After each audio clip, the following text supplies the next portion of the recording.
What's good, YouTube? What's going on? What's going on?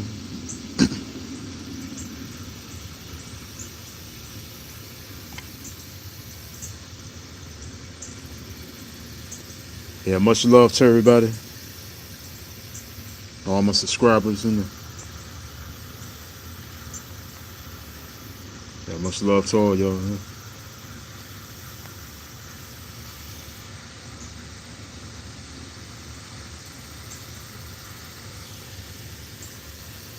Yeah, Origin One, you got here first. What's going on? That was good, brother Newman. That's good, bro. Yeah, peace to you too, King. Kichiwa Ghost. Kichiwa Origin One.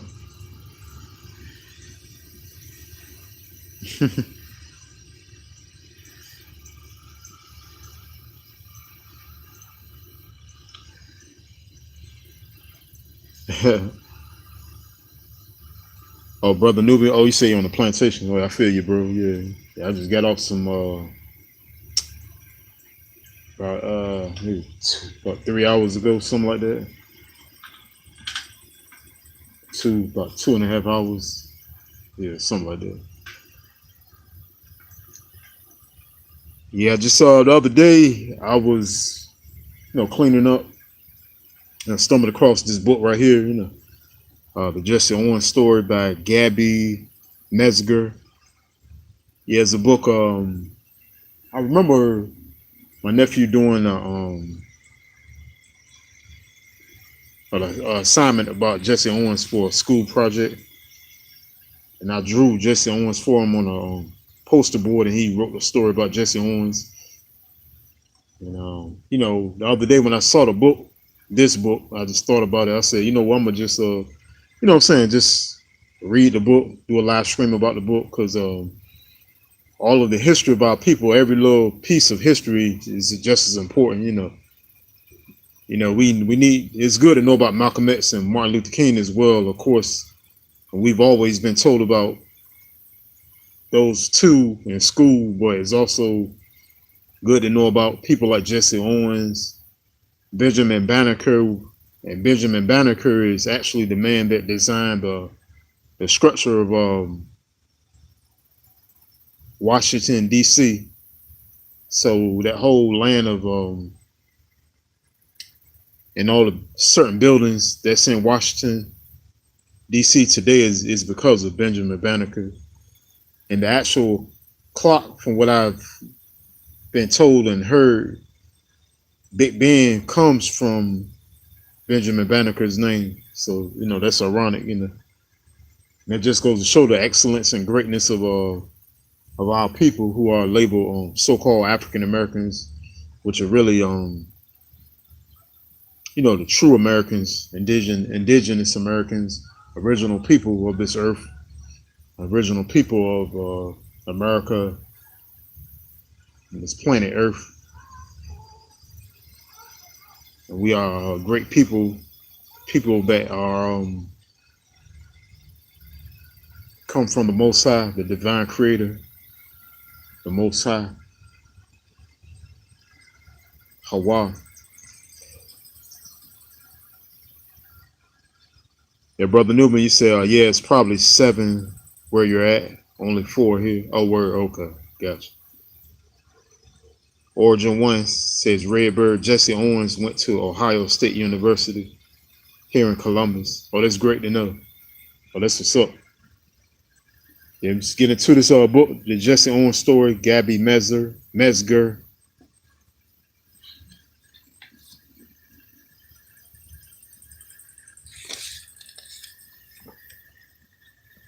Yeah, I'm back reading Heaven now too, so that's that's what's up. This book has 10 chapters to it, but we're just going straight into chapter 1. Yeah, chapter 1 says, "Hello world, here I am. It's a boy. The tiny new baby had a big name. His name was James Cleveland Owens. Jesse Owens' original name. His name was too big for him, so his parents called him JC for short. JC was born in Alabama on September 12, 1913. He was the youngest of 9 brothers and sisters. The Owens family didn't have much money, but they had fun. In summer, they swam and fished. They made campfires at night. And this chapter says an Alabama school for black children in the early 1900s, National Archives. JC went to school, but the school was only for black children, Coppertone children. The teacher did not get paid. Many days the teacher wasn't there. JC didn't learn much. That's crazy. JC was 9. The family moved to Cleveland, Ohio. He went to a new school. The origin, you just said Cleveland too. What's your name? Asked the teacher. JC Owens. JC had grown up in the South. He had a strong accent. The teacher couldn't understand him. Jesse? Asked the teacher. Yes. JC answered. JC Owens. Okay, Jesse, said the teacher. Welcome to our class. From then on, JC was Jesse. Yeah, funny how that happened off of her misinterpreting what Jesse Owens said. But it worked out for the best. Jesse fits him well. Yeah, we know Jesse Owens is a cool name, so that fit him very well. Yeah, Halito, original Copper Empress, Holbert, Halito. JC had missed too much school. He could not read or write. He was put into first grade.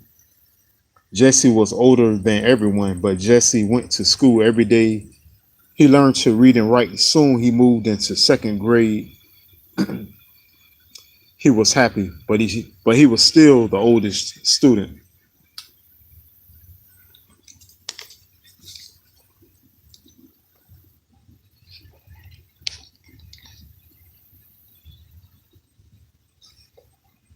Yeah, Mother Newman said 1913, 3 years younger than my grandma.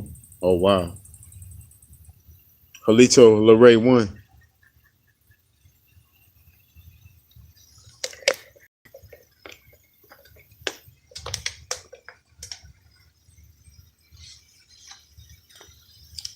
Chapter 2 says, as fast as the wind, Jesse liked to run. He ran like the wind. In junior high school, he ran many races. Jesse also liked the high jump and the long jump. He jumped in track meets. Charles Riley was Jesse's track coach. He taught Jesse to run faster and jump higher and longer. Charles Riley right there. Yeah, I believe Jesse had that in him already, though. Yeah, Jesse ready to run in the AAU track and field championships. He won the 100-mile final in world record time of 10.3 seconds. Yeah, that's phenomenal. Yeah, Jesse was handsome. He was also friendly but shy. Everyone liked him. 2 friends liked to watch me run. One was Ruth Solomon. She was 2 years younger than Jesse. The other was David. I'll just say David Albritton. He also liked sports. Ruth and David were Jesse's best friends.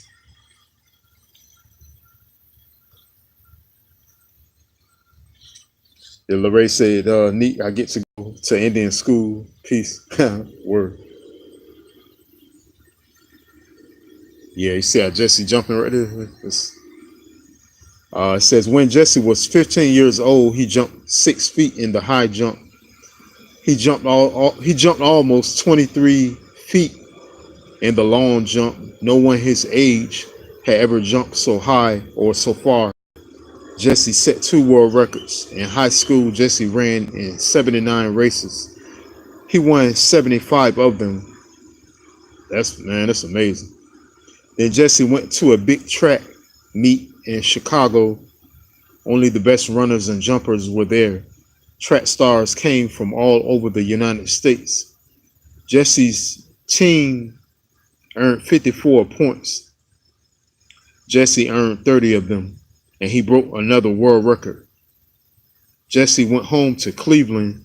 The city honored him with a big parade. Everyone cheered for Jesse.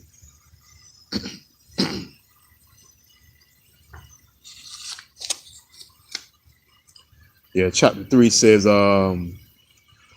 more broken records. Jesse was 19 years old. He had just finished high school and he was going to college. He would go to Ohio State University. Jesse wanted to run in college meets. He was good enough, but it was his first year in college. He was not old enough. It said Jesse and a friend working in the Ohio State Senate in 1935. Yeah, him and this dude right here. Jesse entered other track meets. These meets were open to everyone. Jesse won many races and he broke many world records. So this is Jesse with Ohio State head track coach, Larry Snyder. Once Jesse raced with 3 other men, one of the men slipped. He couldn't finish. Jesse won the race. Jesse saw what happened. We'll run the race again, he said. They did. This time his friend won, but the crowd honored Jesse for his fair play. During college, Jesse got married. He married his high school friend, Ruth Solomon. Yeah, that's Jesse with Ruth right there.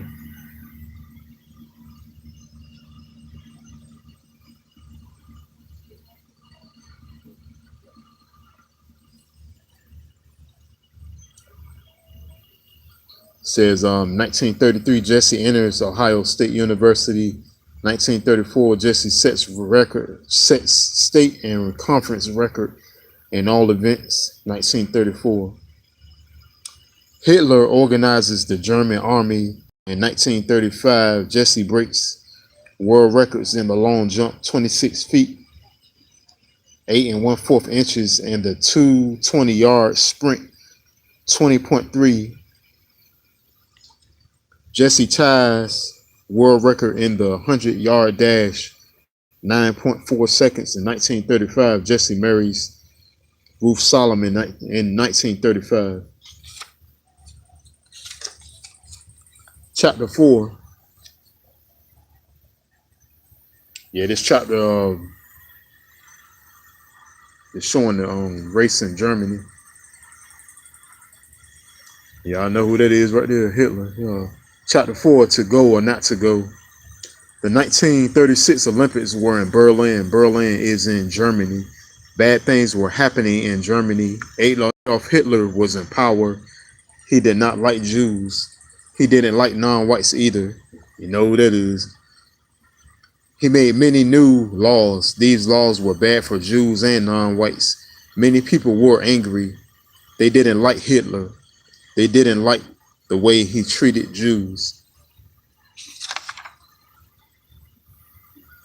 This is a map of Europe in 1936. Some people didn't want the U.S. team to Germany. They didn't want to honor Hitler. Jesse wanted to go to the games. He trained every day. He wanted to win. Jews and Christians worked together. They protested. They tried to keep the team home, but at last it was decided the team would go to the games. The team crossed the ocean on a big ship. In Berlin, Jesse met many people. They had come from all over the world. Jesse liked meeting so many different people. Members of Olympic Committee visit Germany to evaluate Nazi policies in 1935. Also in 1935, press urges a boycott of the Olympics by the American athletes. In 1935, AAU decides to send athletes to the Olympics. 1935, Jesse continues to set new records. In 1936, the Olympic team sails for Europe. The Olympic, the Olympian, the Olympiad,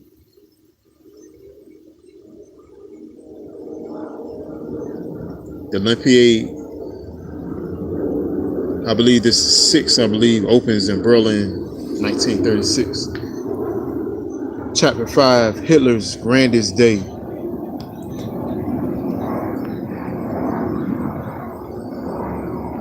Yeah, Brother Newman said, I don't like cave beasts, so the feeling is mutual.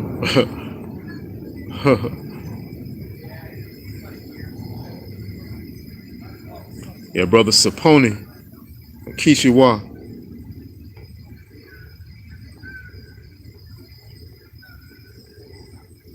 Yeah, it's chapter 5, Hitler's Grandest Day. It was August 1st. August 1st is my pop's birthday, too. Yeah. That's ironic. It was August 1st, 1936. The games opened. Hitler was proud and happy. In the afternoon, there was a big parade. First came Hitler. He stood in his big open car. He wore an army uniform. Behind him came the German team. They were all white and all Christian. No one was black or Jewish. Hitler wished that all world team members were white. Many of them were, but many, like Jesse, were not. Jesse and black team members, Coppertone people, Jewish and black team members marched in the parade. Hispanics marched too, so did Arabs and Asians. Hitler hated them all. He hated some because they were not white. He hated others because they were not Christian.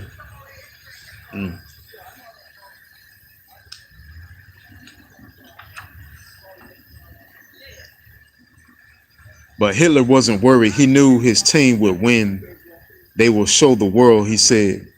They will prove the white people are better than others. Yeah, right. Chapter 6. They go a track shoe too. The Olympics, my goal. The games began. Jesse's teammates were ready, but Jesse wasn't. Jesse had lost his new shoes on the ship. He looked for them everywhere. He could not find them. The shoes were gone. A friend looked for a new pair of shoes. He looked all over Berlin. He searched and searched. And this picture right here too is the opening ceremonies of the 1936 Olympics. Yeah, these some pictures from the games and stuff.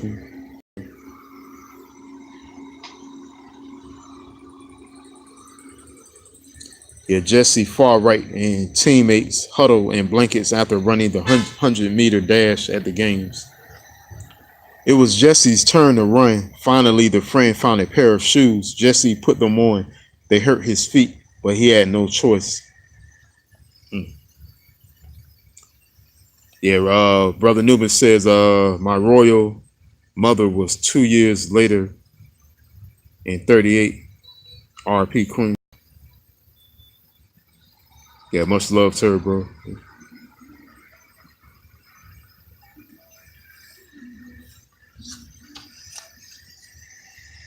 Yeah, here's some pictures of Jesse.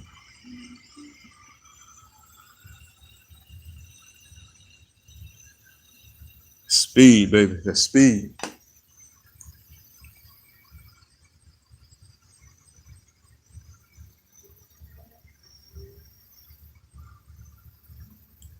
Says Jesse jumped in his new shoes and he jumped farther than anyone else. Jesse ran too. He ran faster than anyone else. He set many records. Yeah. Jesse won 4 gold medals. He won gold medals in the 100-meter dash and the 200-meter dash. He won the long jump and he won the 400-meter relay. Says Jesse and members of the U.S. 400-meter relay team. There was Jesse right there, of course. Other cats from that ran in the race. Jesse on the winner's stand after winning the long jump. Love's Long is standing behind them. Love's Long was a member of the German team. He competed against Jesse in the long jump. After Jesse won, Love shook hands with Jesse. They became friends. Yeah, it's good sportsmanship. Yeah, Brother Newman says, I was always proud watching footage of our brother. Rest well, King. Yeah, word up, bro. Word up.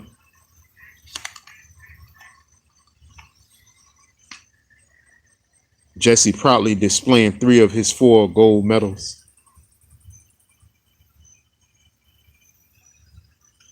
Yeah, Jesse top right crossing the finish line in the 100-meter dash. Yes.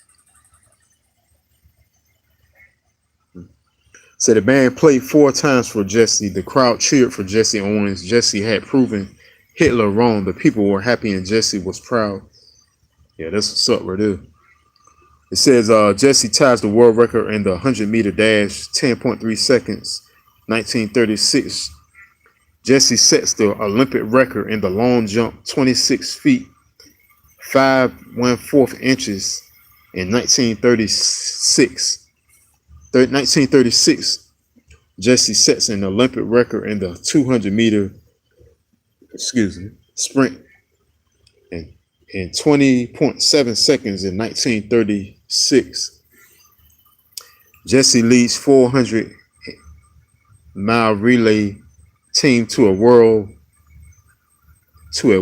and Olympic record 39.8 seconds in 1936. Olympic grounds become training centers for Nazi troops in 1936. There was a lot going on that time. Is Jesse boarding a train shortly after his return from the Olympics.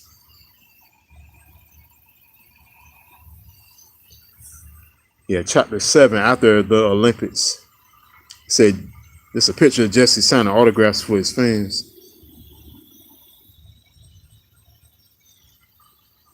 After the games, Jesse ran in meets in Europe.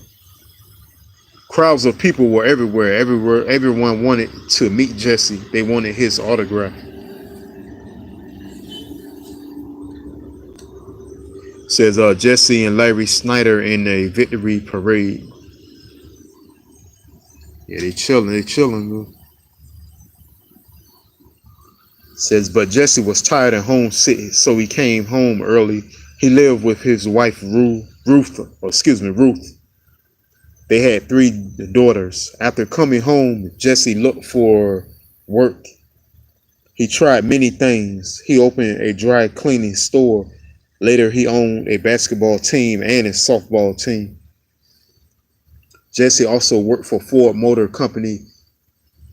He found better housing for workers. He helped solve problems of black families, Coppertone families. Jesse also worked for the New York Mets baseball team. He was the team's running coach. It says Jesse working as an assistant track coach at Ohio State University, helping another brother out there.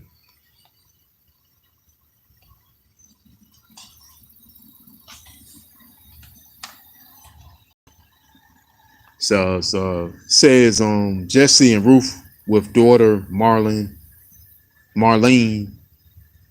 the 1960 Ohio State homecoming queen. Season 1950, Jesse Owens received an honor. He was named the best track and field athlete ever. Says Jesse died of cancer in 1980. It's a picture of Jesse in 1978. Says he died 2 years later of lung cancer. Okay, 1936, Jesse tours Europe with Olympians. Also in 1936, Jesse becomes homesick and returns. 1937, Jesse organizes a touring basketball team. In 1938, Jesse organizes a touring softball team. Also in 1938, Jesse opens a dry cleaning company. That's what's up, man. See, that shows our people was having their own businesses and, you know what I'm saying, being entrepreneurs. 1939, World War II begins. 1943, Jesse begins work with Ford Motor Company. 1945, World War II ends. 1950, Jesse named greatest track athlete of the past century. That's what's up. In 1980, Jesse dies. Lung cancer. Okay. Chapter 8, the first Olympics. The games began a long time ago. They were held before Jesse Owens was born. The first games were held more than 2,700 years ago. These games were held in Greece. Greece is a small country in Europe. But the games were not like the games today. There wasn't any basketball or ice skating. Women didn't play. In fact, they couldn't even watch. Every 4 years, men came together in the stadium of Olympia. They ran short races against each other. The winners were given crowns of olive leaves, and no one ever got his picture on a box of cereal. Years later, longer races were added. So were wrestling and chariot races. Many years later, Rome ruled Greece. The games didn't mean as much. One ruler finally ordered an end to them. There weren't any games for more than 1,500 years. They say this the ruins of the stadiums of Olympia. Chapter 9, the modern Olympics. In 1875, the ruins of the Stadium of Olympia were found. The ruins gave a French teacher an idea. He was Pierre de, hope I don't pronounce the last name wrong. I say de Coubertin. He thought the games should begin again. Pierre hoped that every country would send a team. In 1894, Pierre presented his idea to a sports group. They voted to the International Olympic Committee.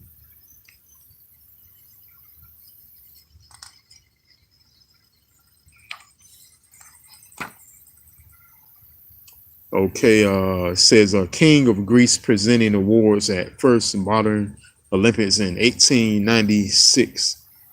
Yeah, this is a picture. And the first modern games took place in 1896. They were held in Greece just like the old games. It says Baron Pierre, founder of the modern Olympics. They say says he's the founder of modern Olympics. But you know, so many things in history that some things are true and not true. You know, so I'll just take that with a grain of salt. Take the word for it, I guess. Winners received medals instead of crowns. First place received a gold medal. Second place was given a silver medal, and third place was given a bronze medal. Everyone liked the games. In 1900, Paris hosted the games. Women entered several events for the first time. Some bug on my side.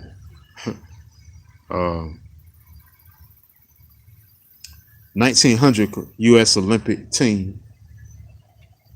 That's a picture of them. The Winter Games started in 1924. Women proved that they could play sports too. Yes, they can. They ran, jumped, and swam. Now, there are almost as many women as men at the Olympics. In 1924, the Winter Games started. They had ice skating, skiing, and other winter sports. The games have been held 4 years since 1896. They were called off only 3 times in 1916, 1940, and 1944. That was because of World Wars I and II. The 1936 games were not the only ones to have problems. Many teams stayed away from the games in the 70s, in the 1970s, and the 1980s. I love the 1980s. Teams didn't agree with some ideas of the host countries. Excuse me. Hitler is going now, so is Jesse Owens. The games still take place. Teams come from many countries. They look different. They speak different languages, but they are all Olympians. They all believe in themselves. They are all winners. Chapter 10, the future Olympics. Many things have changed since Jesse Owens was in the games. Runners seem to run faster, jumpers jump higher and longer. In the first modern games, some runners wore street shoes. Those shoes had hard, slick soles. The shoes didn't bend easily. Oh man. The runners ran on bumpy cinder tracks. The loose cinders made running hard. Hey, so that say a lot about Jesse.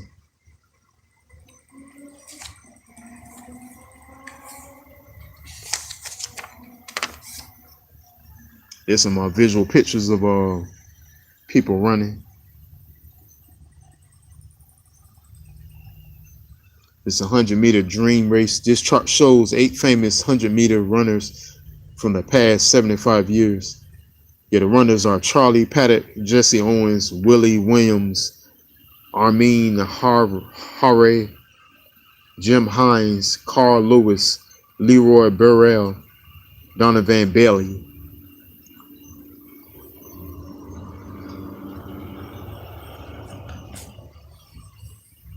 During the early modern games, the runners' clothes were baggy and heavy.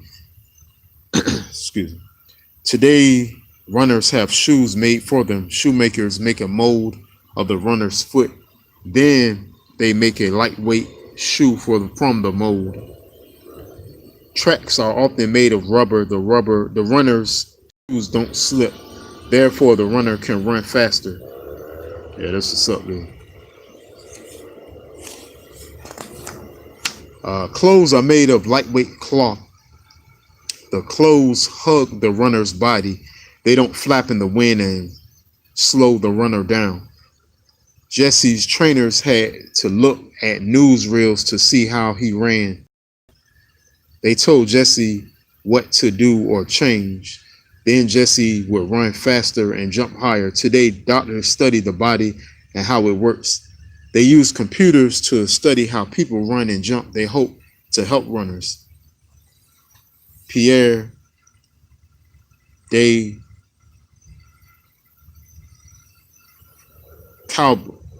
Coubertin made a model for the first modern games. It was faster. Yeah, this not getting in the way. Yeah, it says it was faster, higher, stronger. It's a picture of Jesse right here. He had a dream. He didn't want athletes to settle for a record. He wanted them to try to be better. What will happen in the future? Will records continue to be broken? How fast will athletes run in the future? Will they fulfill Pierre's dream? Yeah, that's the book about Jesse Owens' life, the Jesse Owens story.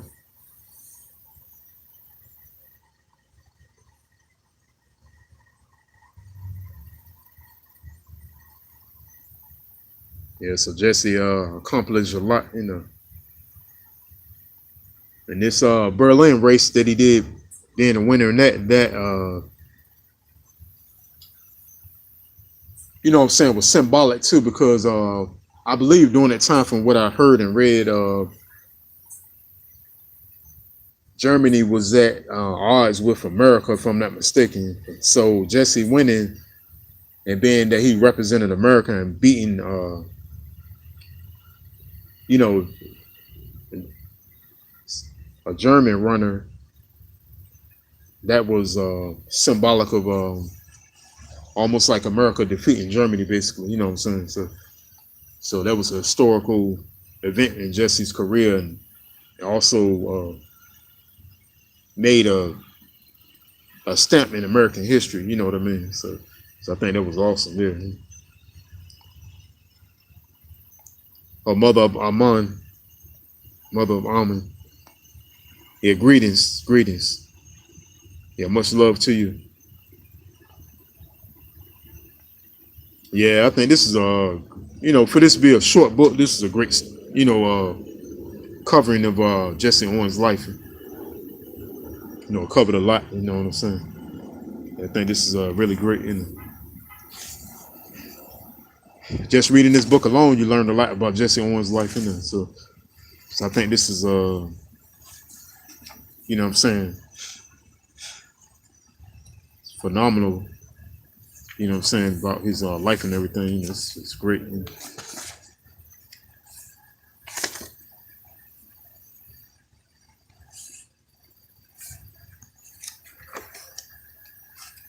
And some I meant to mention prior to some of the stuff I just read out the book. I mentioned this now, 1896, before Jesse was on racing, of course. 1896, first modern Olympics are held in Greece in 1896. And 1900, 1904, 1908, and then we get to the year 1912. Jesse Owens is born in 1913. Okay, he's born in 1913. 1916, World War One begins. 1914, World War One ends in 1918. In 1920, Owens' family moves to Cleveland. 1922. Yeah, so that's how he got to Cleveland. Yeah, shout out to Cleveland too, man. Yeah, so I just want to, read the book, touch on that, because just found the book when I was reading today. I've been had this book, but I had forgotten about it. You just put stuff up, and I was just cleaning up and everything, stumbled across the book. This is a great story, and I have, utmost respect for Jesse Owens, as well as a great amount of our people. There's so many people that done, such great things for us, and they put a stamp in history to show how great and powerful the carbonated beings are, which are the so-called African American, which are the indigenous Americans, the original beings, the children of the Most High. You know what I'm saying? Mother Amon says, Jesse Owens was a mentally and emotionally strong brother he had to be during that time in history. Yeah, that's right. You're right. You're right, Mother Amon. Yeah, you're definitely right about that, because considering all the bigotry and prejudice and racism that was going on towards Coppertone people,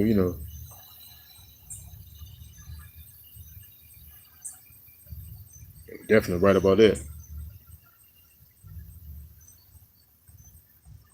Yeah, Mother Mon says, Mother of Almond says exactly. Oh yeah, shout out to Jesse Owens' daughters too. You know what I'm saying? Whether they see this live stream or not, just shout out to his whole family. Big up to his family. Yeah, I just thank y'all so much too for checking this live stream out. You know what I'm saying? I just want to do a quick live stream about Jesse Owens, the Jesse Owens story. This book right here. If y'all can ever get your hands on it, this is the Jesse Owens story by Gabby Mezger. And I just want to say big ups to Kichiwa, much bliss and love to everybody in the chat. Origin One, shout out to you, shout out to Ghost, Shout out to my brother Nubin. Big ups. Shout out to Lorray One. Yeah, shout out to the original Copper Empress Holbert.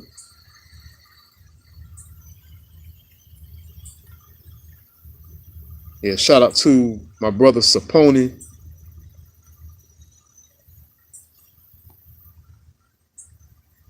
Yeah, much bliss to Mother of Amen. Yeah, Mother of Amen says blessings to his children and family. Word. Yeah, thank y'all for checking this live stream out. Big ups to everybody. Much love. And definitely big ups to the Most High, the Divine Creator. Much love, much love. Redbird 1.